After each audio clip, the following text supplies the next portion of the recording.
us live now. Coach Holtmann, welcome in, sir. How are you? Good to be with you, Justin. Hope you're doing well. You too. You and your family. I hope you guys are doing great considering the circumstances.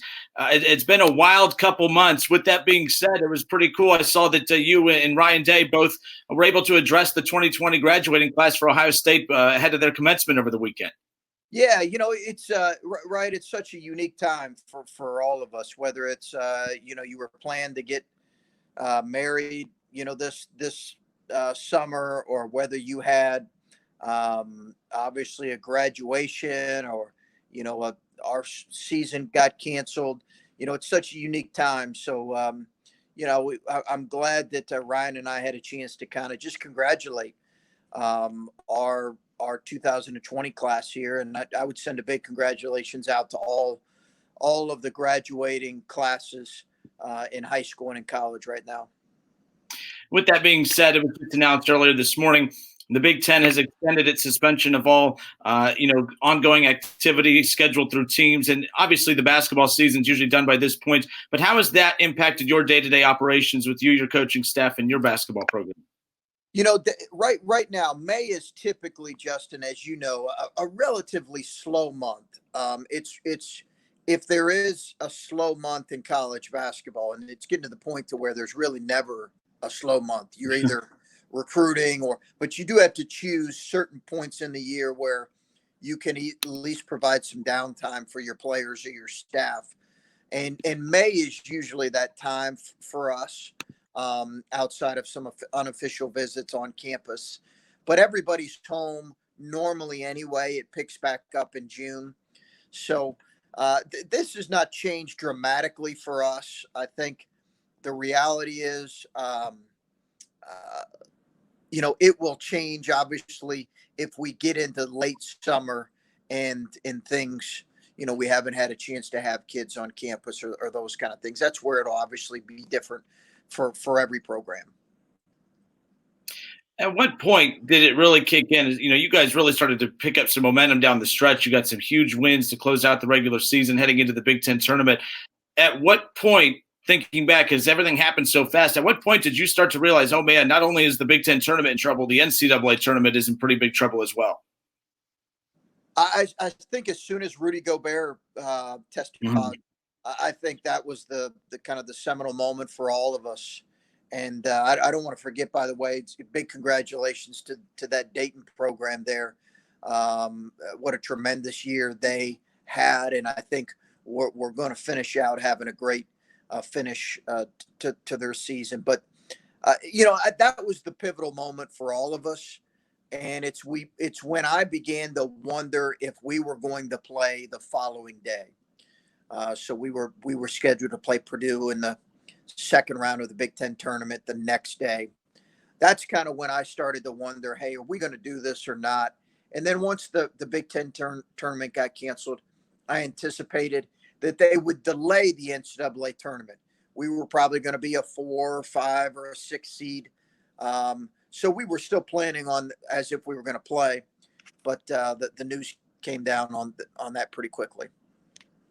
Chris Holtmann, Ohio State men's basketball coach, with us here on 1410 Wing Live. Leave your comments in the comment section below if you have a question for Chris Holtmann. Coach, with that being said, when the news finally came down, how was that addressing your team? As I mentioned, you guys hit a rough patch to kick off Big Ten play, and then you really started picking up steam down the stretch. You were finally at the point of the season that you worked so hard for to get to. What was that moment like when you had to address your team and tell them, hey, guys, this is it, unfortunately? Hard. It was really hard, Justin. It was a hard moment. And you think about it really for your seniors, but also for your upperclassmen, knowing that they only have a few moments they only have a few moments that can define them in the NCAA tournament, and you're taking away an opportunity for them to do that this year. And it was the right decision, and clearly no one's to blame for it. But a hard moment for our seniors, Andre West and Danny Hummer, and then also for our upperclassmen who are going to miss out on an opportunity. Again, how confident were you in your team's ability at that stretch, taking that confidence and momentum into the NCAA tournament? Again, you guys had so much momentum to start the season. You guys stubbed your toe, obviously dealing with some roster adjustments in the middle. Just how did you feel about your team heading into the NCAA tournament if we would have had one? Felt great, Justin. Felt great. I believe we were one of 6 teams to be ranked in the top 20 in offensive and defensive efficiency in the country. Kansas, Michigan State, San Diego State, Gonzaga, Villanova, maybe in us. I think so. When you're in that position, it really gives you a chance to be your best. And we were playing our best. We had won 9 out of 12 in the best basketball league in the country. We felt really confident. Now, you know as well as I do, the NCAA tournament is the most unpredictable tournament in sports. You can't predict what's going to happen. You really can't. So there are no guarantees. What I felt like is we had a team that was capable of certainly advancing well into the NCAA tournament. There are no guarantees, but I liked how we were playing. I liked our mindset, and the numbers back that up. How tough is that playing in the Big Ten, especially when you're trying to recoup and readjust and make adjustments on the fly? That's a brutal conference to try and pick yourself up confidence-wise, I'm sure. Well, you mentioned it. We really struggled, starting with losing to West Virginia on December 29th maybe. We hit a rough patch. We struggled in January. And, this is the second year in a row where we struggled in January. I was telling somebody the other day, my wife doesn't even like me in January. We just, but I tell you, I give our guys unbelievable credit. I think they adjusted. We had to adjust. We did have some injuries, but everybody has injuries. There's no excuses. We owned some of our struggles and responded playing as good a basketball as anybody in the country in February and March. And I think we're poised to have a really nice finish. When you're in a league this good, every team, Michigan State was preseason number 1 in the country. There was a stretch where they lost, I think, 3 or 4 out of 6. It just happens. Can you survive and be your best in February, March? And so much of that is depending upon the leadership of your group. And we had some really good leaders in this group. Chris Holtmann, Ohio State men's basketball coach, with us here. Coach, this month, the month of May, the NCAA is going to be voting upon a potential one-time transfer exemption rule. And you're a program that's been hit by players transferring out, but also have benefited from players transferring in. I think that's the story for all programs at any level. Where do you sit? What side of the fence do you sit on? I know Coach Tom Izzo from Michigan State has come out and said that he thinks it would be a bad thing for college basketball. How do you view that as far as that rule potentially being voted on this month? Well, I think Tom has spoken for the way most coaches feel, in that I think we all worry that it's going to open up the floodgates of free agency and you're going to have less player identification within your program, and that could hurt the overall product. Having said that, it's going to happen. We understand it's probably going to happen, Justin. And I think adjusting and coaches, we're all going to have to adjust. I've always felt like with transfers, they certainly have the right to do that. And in some cases, it's good for both. It's good for both program and for the young man. And there are a variety of reasons why kids transfer, but usually it comes down to they just, they want something different. I transferred in college. So I'm sorry, did I lose you there? We're good. We're back up and running. The last thing I heard was you transferred in college. Hold on here. All good. Can you see me? I can't hear you. Can you hear me? Sorry. I can hear you. Nope, I can hear you. You're fine.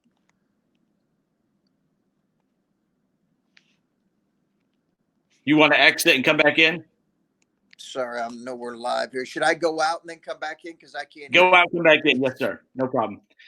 All right, that was Chris Holtmann, Ohio State men's basketball coach. And again, little technical issues right there. He's going to come back and join us here in a moment. Again, Ohio State men's basketball coach Chris Holtmann, good enough to join us here today on 1410 Wing Live. He'll come back in just a second. Make sure you head to our website at wingam.com. There you will be able to find all previous episodes of 1410 Wing Live that include conversations with Marty Brenneman, that include conversations, of course, with Adam Troutman, the Dayton Flyer tight end that just got drafted recently by the New Orleans Saints 2 Friday nights ago in the third round of the NFL draft.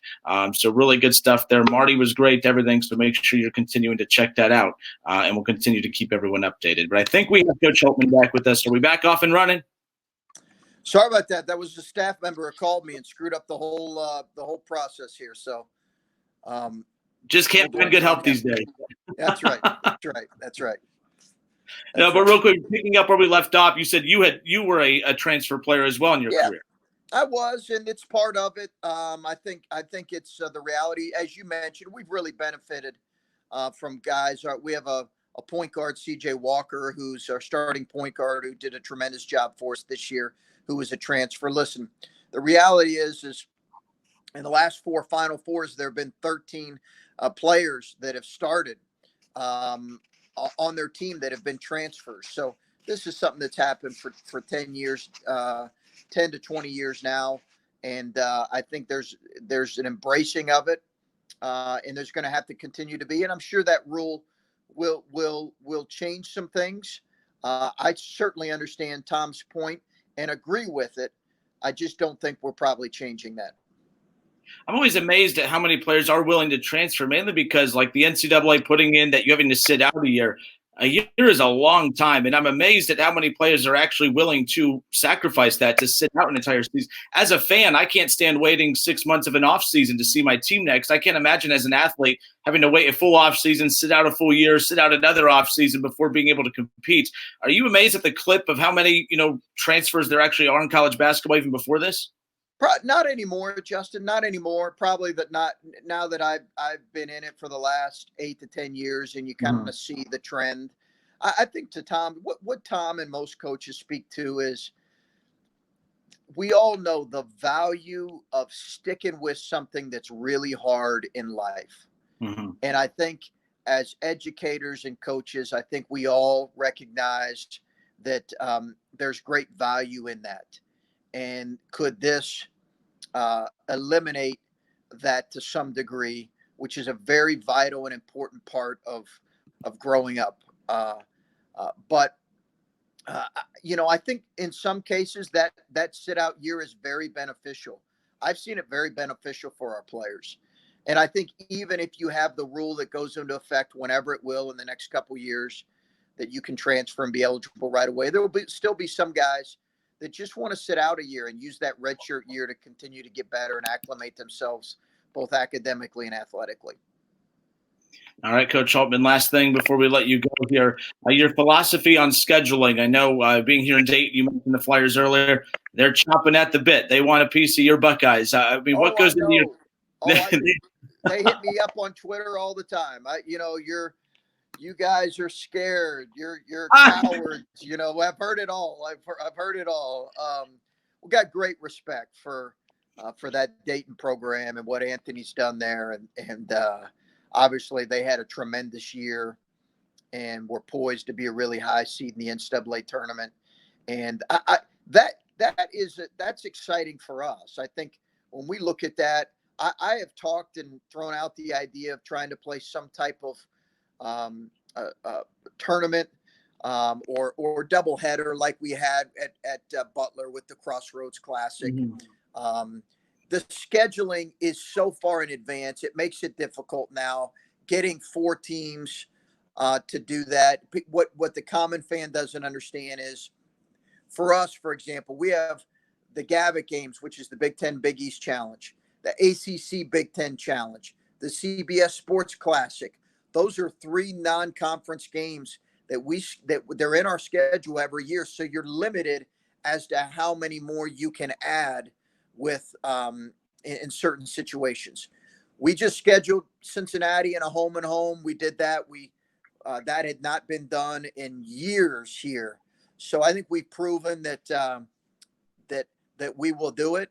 It just is going to need to be the right situation. All right. So what you're saying is you're not afraid. Ohio State's not afraid of playing UB. That's what I'm saying is we've got great respect for their program, and for us, the value in non-conference. Make sure I say this correctly. The value for us in scheduling non-conference is we want to schedule as many non-conference power league tournament teams as possible. Mm-hmm. When you're playing a home and home situation. And Dayton has tremendous fans. I mean, tremendous fans for their college basketball. So, what I love, and that's when we looked at the schedule in Cincinnati, we said, okay, that's a team that's been in the tournament, whatever Mick had taken them to, and John was going to do the same, and we'll do the same. But there's great value in playing another tournament team in the non-conference from a power league. And we're talking the Atlantic 10, which is a very good league. So that makes it very exciting for us to consider doing that in the future when you see the success of a Xavier, a Cincinnati, and obviously the kind of year Dayton had last year and has had for a number of years. So we're certainly open to it. It just needs to be right for everybody. All right. Ohio State men's basketball coach Chris Holtmann, good enough to join us here this morning on 1410 Wing Live. Coach Holtmann, thank you so much for your time. Much appreciated. I hope you and your family, friends, and work colleagues, everybody stay safe and healthy as well. Thank you so much. Thank you, Justin. Everybody stay well out there. All the best. Thank you.